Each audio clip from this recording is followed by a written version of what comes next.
Bismillahirrahmanirrahim. Assalamualaikum warahmatullahi wabarakatuh.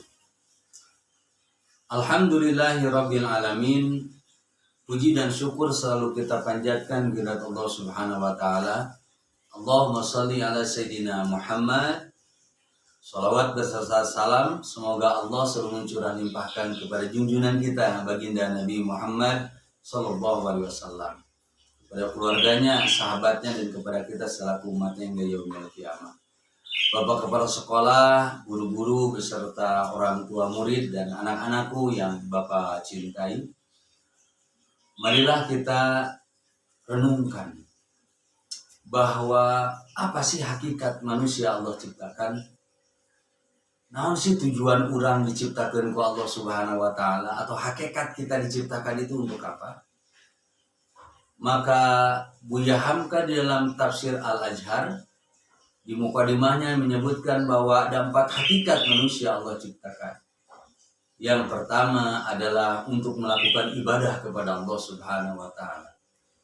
Hal ini sesuai dengan firman Allah di dalam surat Ad-Dariyat ayat 56 bahwa wa ma khalaqtul jinna wal insa illa liya'budun. Tidak semata-mata Allah ciptakan jin dan manusia kecuali untuk melakukan ibadah kepada Allah Subhanahu wa taala. Dan ternyata pernyataan ini manusia akui. Bahkan wajib bagi kita mengucapkan iyyaka na'budu wa iyyaka nasta'in, bahwa hanya kepadamu kami melakukan ibadah dan hanya kepadamu kami memohon pertolongan. Ini menunjukkan bahwa kita mengakui bahwa kita ini diutus ku Allah ataupun diciptakan oleh Allah untuk melakukan ibadah kepada Allah Subhanahu wa taala.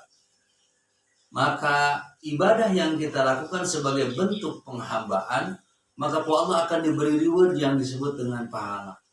Makanya kita sebagai guru-guru mengajar, maka ini jadikanlah lahan ibadah. Biarkan Allah yang memberikan keuntungan kepada kita dengan dunia ini atas keikhlasan, atas keinginan penghambaan kita kepada Allah Subhanahu wa taala. Anak-anakku belajar walaupun di rumah, maka ini jadikan sebagai bentuk pahala dari Allah Subhanahu wa taala. Ibadah kepada Allah Subhanahu wa taala yang akan membuahkan pahala. Para orang tua mencari nafkah, maka ini jadikan sebagai ladang ibadah. Sehingga ketika kita mengajar, ketika kita melakukan aktivitas apapun di dunia ini akan berada di rel Allah Subhanahu wa taala karena tujuannya ibadah. Maka mencari rezeki yang halal, belajar dengan tekun, jujur, dan lain sebagainya, mengajar dengan sepenuh hati, dengan rasa cinta dan lain sebagainya, maka ini akan menjadikan pundi-pundi pahala bagi kita dalam melakukan ibadah kepada Allah Subhanahu wa taala. Maka orang-orang yang melakukan ibadah kepada Allah Subhanahu wa taala dengan ikhlas hanya kepada Allah, tidak ada embel-embel dunia, maka insya Allah ketika kita akhirat gapai dengan baik, maka insya Allah dunia itu akan mengikuti. Man kana yuridu harsad dunya nu'ti minha, kata Allah.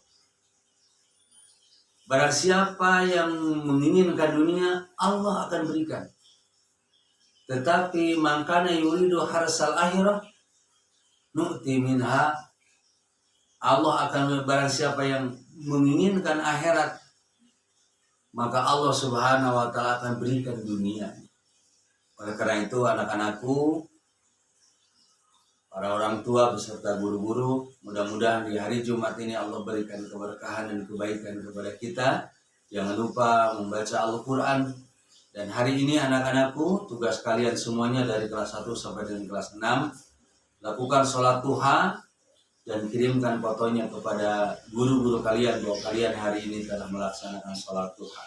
Sekian dan terima kasih. Wassalamualaikum warahmatullahi wabarakatuh.